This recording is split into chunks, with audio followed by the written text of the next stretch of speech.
The psychology of self-esteem. There is no value judgment more important to man, no factor more decisive in his psychological development and motivation, than the estimate he passes on himself. Happiness or joy is the emotional state that proceeds from the achievement of one's values. Suffering is the emotional state that proceeds from a negation or destruction of one's values. The collapse of self-esteem is not reached in a day, a week, or a month. It is the cumulative result of a long succession of defaults, evasions, and irrationalities, a long succession of failures to use one's mind properly. In a nutshell, self-esteem occurs naturally when we choose to live according to reason and our own principles. Nathaniel Branden. This book popularized the concept of self-esteem. Previously, most psychologists recognized that how we perceive ourselves is important, affecting our behavior in areas such as work and love, but few had looked into exactly why. The psychology of self-esteem attempts to get to the roots of personal estimation, what increases it, and what diminishes it. Nathaniel Branden was a disciple and lover of Ayn Rand, a famous Russian-American philosopher and author of the classic novels Atlas Shrugged and The Fountainhead. As a result, for a work of psychology, his book is very philosophical, driven along by Rand's notions of supreme rationalism and individualism. The psychology of self-esteem takes as its premise that we are rational beings in full control of our destiny. If we accept this truth and take responsibility for it, we naturally see ourselves in a good light. If we fail to take responsibility for our life and actions, that estimation falls into danger. Many readers find this book tough going, especially the first half, but it is one of the earliest classics of the popular psychology genre and still has the power to change minds. Conceptual beings. Branden devotes many pages to highlighting how humans are different to other animals. His chief point is that while other animals may have consciousness, or at least awareness, only humans require a conceptual framework by which to view themselves. Other animals can perceive green-colored objects, but only we have the idea of green. Dogs can perceive individual people, but only we have the concept of humankind. Only humans can ask questions about the meaning of life. There is nothing automatic about such conceptualizing. Thinking, therefore, is for us an act of choice. Branden refutes the two schools of psychology that were dominant at the time he was writing. Freudian psychoanalysis had humans as an instinct-manipulated puppet, while behaviorism saw us as a stimulus-response machine. Neither took account of our powerful conceptual mind that gives us self-awareness and the ability to reason. Branden recalls Ayn Rand's remark, "The function of your stomach, lungs or heart is automatic. The function of your mind is not. We have the power to regulate and shape our own consciousness to achieve our goals. We are created to think, and we must do so in order to esteem ourselves highly. If we dim our awareness, or are passive or fearful, step by step we kill our greatest gift. The result is that we hate ourselves. To love ourselves, we must cherish our ability to think." Emotions and self-esteem. Have you ever been in a position where you know intellectually you should do something, but emotionally cannot bring yourself to do it?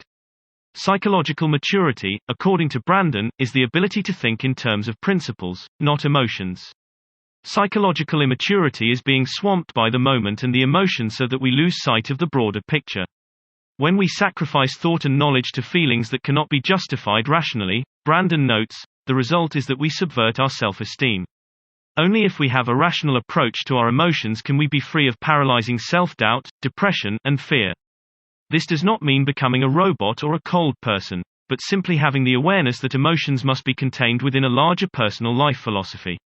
Neurosis, on the other hand, occurs when we let our feelings dictate our thoughts and actions. It is impossible to be both happy and irrational, Branden says.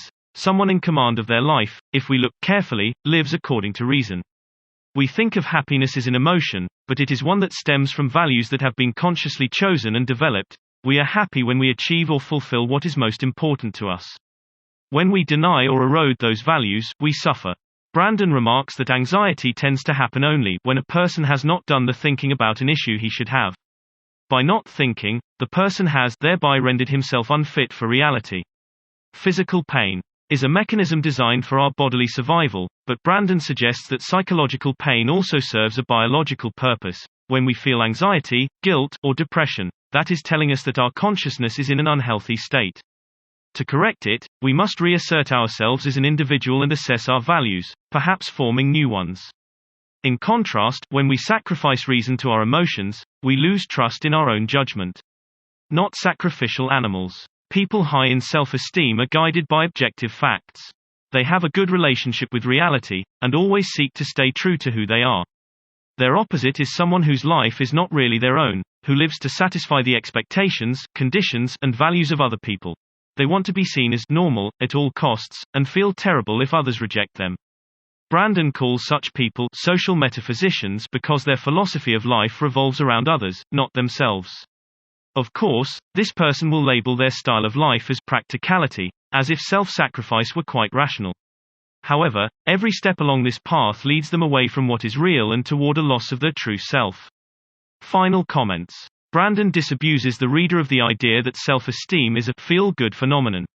Rather, it is a deep need that cannot be satisfied by shallow means. It must come from within, and like a muscle will get stronger the more we develop it. The more decisions we make that reflect our highest good, the better we will naturally feel. The more shoulds, I should do this, or do that, because we have in our life, the more justifications we have to come up with. We become covered in a cloak of excuses, while inside our confidence slowly ebbs away. If you are a very confident person and all is going well, the psychology of self-esteem may not mean much to you, but read it when faced with difficult choices in your life and it may come alive. For a more practical and less philosophical approach to self-esteem, you may prefer one of Branden's subsequent books, such as The 6 Pillars of Self-Esteem or The Art of Living Consciously. Nathaniel Branden. The author was born Nathan Blumenthal in Ontario, Canada in 1930. He attended the University of California, Los Angeles, where he received a BA in psychology, and completed his psychology PhD at New York University. Branden first met Ayn Rand in 1950, later becoming leader of the collective, or inner circle around her, which included his wife Barbara Branden and Alan Greenspan, later chairman of the U.S. Federal Reserve Board. In the late 1950s, Branden established the Nathaniel Branden Institute to promote objectivism, and was considered the movement's second voice. Despite being more than 20 years her junior, Branden had a lengthy affair with Rand, but only after they had gained the consent of their spouses. The romantic and professional relationship ended in 1968, when Rand learnt of Branden's affair with the actress Patricia Scott. His book My Years with Ayn Rand gives a good insight into the period, and although he has since criticized the cult of personality around Rand, her ideas continued to be reflected in his writing. Branden co-wrote several books with Rand, including The Virtue of Selfishness 1964, and Capitalism, The Unknown Ideal, 1966. Other titles include The Psychology of Romantic Love 1980, Honoring the Self 1983, and Taking Responsibility 1996. Based in Los Angeles, Branden is a practicing psychotherapist and runs self-esteem seminars. Thank you for listening. See you in the next Psychology Short.